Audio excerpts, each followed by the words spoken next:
Emang kenapa kalau standar bawahnya tinggi? Ma'asyiral muslimin, inilah sumber kekecewaan kita. Ingat, inilah sumber kekecewaan kita karena meletakkan standar minimalnya terlalu tinggi. Kenapa? Seandainya seperti ini, kita tanam cabai, ternyata ketika panen harga itu ada di kisaran 30.000. Harga ada di kisaran 30.000. Saya ingin bertanya, coba tanyakan pada diri Anda sendiri. Apakah di situ akan merasa bersyukur atau merasa kecewa? Pasti kecewa. Kenapa? Karena tidak sesuai dengan harapan. Harapannya masih ada di 50. Setidaknya tidak laku 100, laku 50. Ketika dijual ternyata hanya laku 30.000 1 kilo. Padahal ma'asyiral muslimin, itu sebenarnya sudah nikmat dari Allah yang diberikan. Bayangkan saja 30.000 1 kilo dengan luas tanah 1 hektar, dengan pengeluaran biaya berapa? Ketika ditotal, tentu saja itu masih dapat untung yang besar. Cuman karena standar minimalnya itu terlalu tinggi, ma'asyiral muslimin, kecewa yang ada, tidak syukur. Padahal sudah jelas-jelas Allah berfirman, a'udzubillahi minasyaitonir rajim, la in syakartum la azidannakum wa la in kafartum inna 'adzabi lasyadid. Apabila kita bersyukur atas nikmat yang Allah berikan, maka niscaya janji Allah akan Allah tambahkan nikmatnya. Sebaliknya, wala in kafartum, dan jika kita kufur atas nikmat yang telah Allah berikan, ketahuilah inna azabi lasyadid. Kata Allah, sesungguhnya siksaku sangat pedih. Yang artinya, ma'asyiral muslimin, kita harus mulai belajar bersyukur. Kurangi harapan. Ya bolehlah kita berharap, namanya juga manusia. Saya tidak melarang, saya juga punya harapan. Tapi setidaknya jangan sampai itu menjadi tulul amal. Jika di dalam kitab hikam disebutkan tulul amal adalah sebuah angan-angan yang sangat panjang yang tidak sampai dilakukan. Seperti dengan yang tidak kesampaian seperti yang ini ya. Uang cabai yang diharapkan laku 100, setidaknya kalau ada laku 150. Saya pengen mobil Alphard, setidaknya kalau jatuh masih dapat Pajero. Jauh ma'asyiral muslimin. Kita lihat kenyataan. Nah, disinilah jika kita meletakkan standar minimal, letakkanlah itu yang paling bawah. Sehingga ketika ada di atasnya sedikit saja, anggaplah ya seperti ini.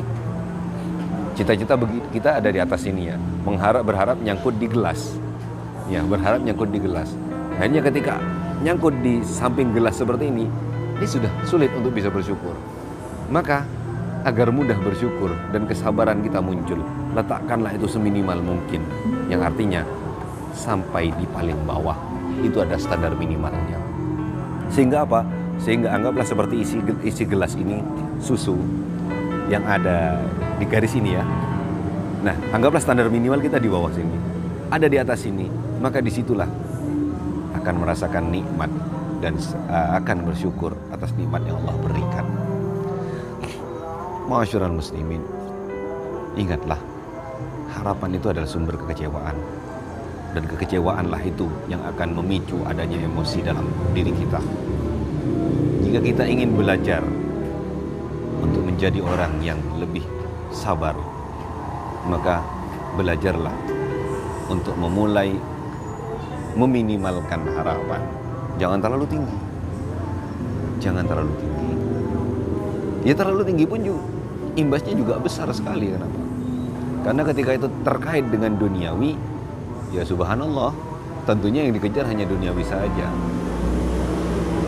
Dan masalah agama, ya na'udzubillah, mudah-mudahan kita semua tidak sampai ada di taraf ini. Mudah-mudahan kita semua dijaga oleh Allah Subhanahu wa taala. Ma'asyiral muslimin rahmatullahi alaikum.